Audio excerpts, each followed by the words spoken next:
relationship's not like a health worker with a disabled person.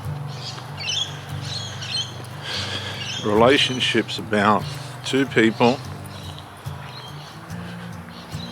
being the best that they can be within themselves, and then from that offering the person that they're with the relationship that is going to bring benefit, health, happiness, peace to the person that they're with. That's essentially what a relationship is.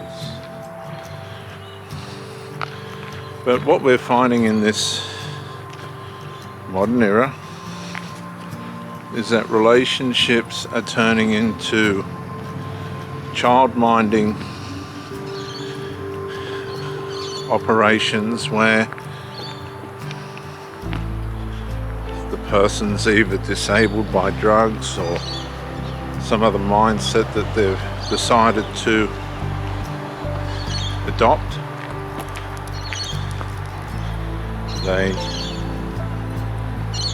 Some idiots just put a bottle in the middle of the road. This is the mentality that we're living with today. They've got the mindset that my partner will be my carer, as it were. Now, I know things happen through life where people get hurt, injured and maimed, and they're in a relationship and the partner's possibly called for to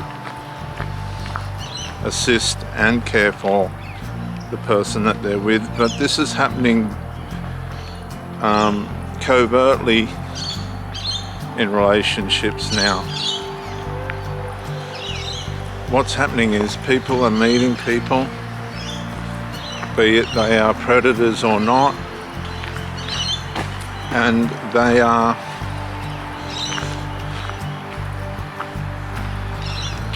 pseudoing themselves as healthy people, and then when the relationship's begun and they've snagged the person, the real broken person comes to the fore.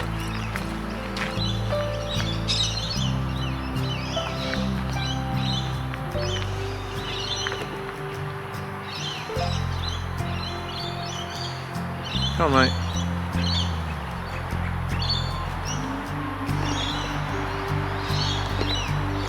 All of a sudden you find yourself with somebody who was or is not what they portrayed themselves to be.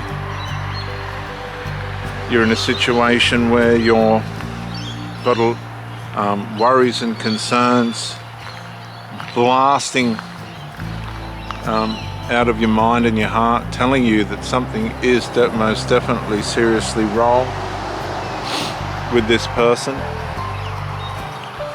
Your devotion and your faithfulness and your loyalty is inspiring you by way of your culture to continue,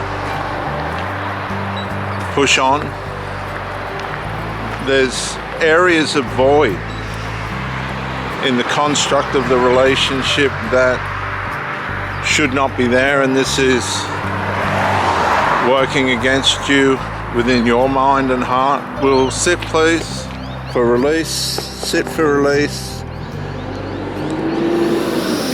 Go. And now you're in a situation where you're a carer. You're not in a relationship, you're a carer for an addict or some other thing.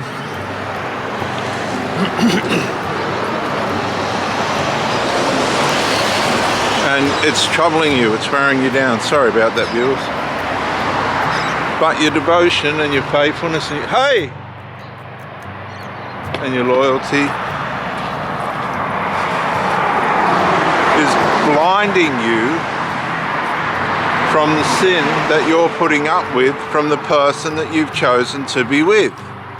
It's your faithfulness and loyalty and devotion and all this other stuff that is blinding you from the what's up ahead from the hurt and the pain and the distress, the negligence that you're going to have to put up with, the irrational behavior and abuse. It's your faithfulness and loyalty that's blinding you from that. You know, look, this person's clearly showing you by their negligence, their lack of respect,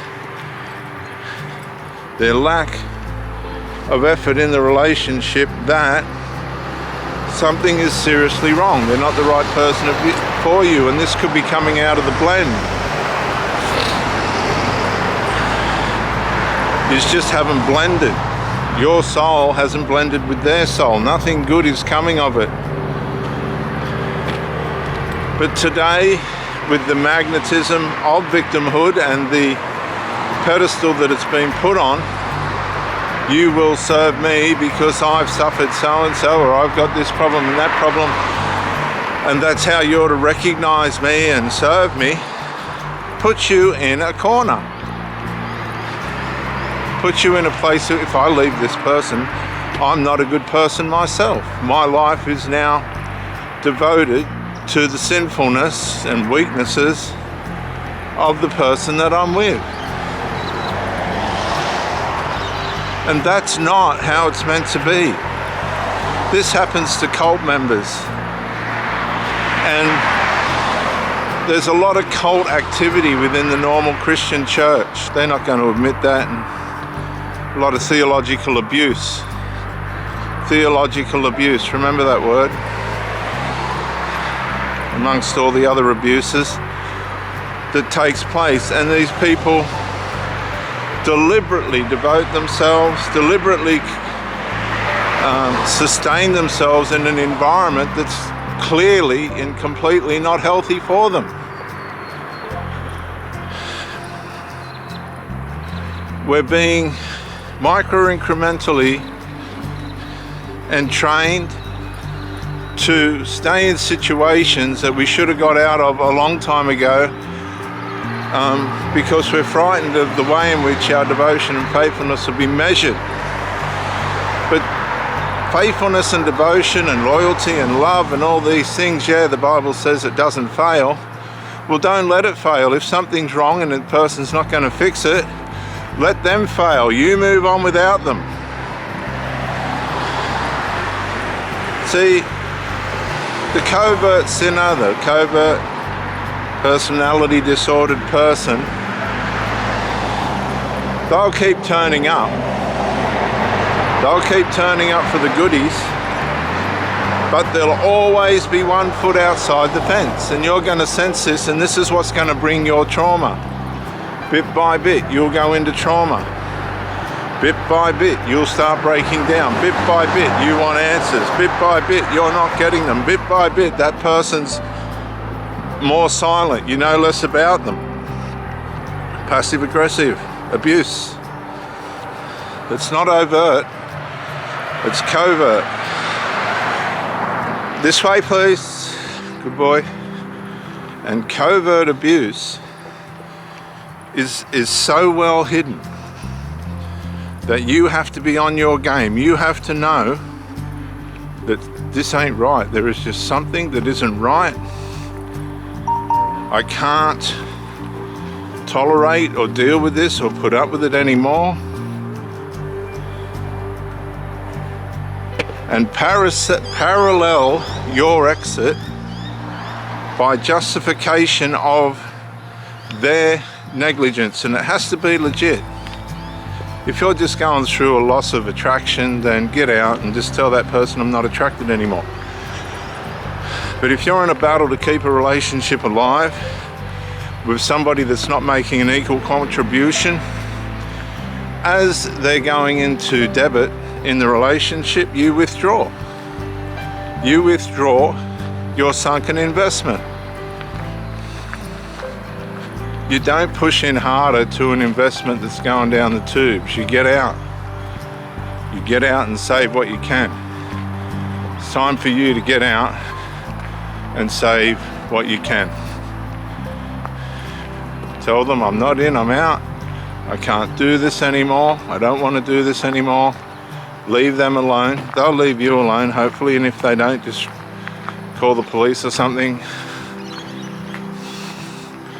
And never, ever, ever, ever go back.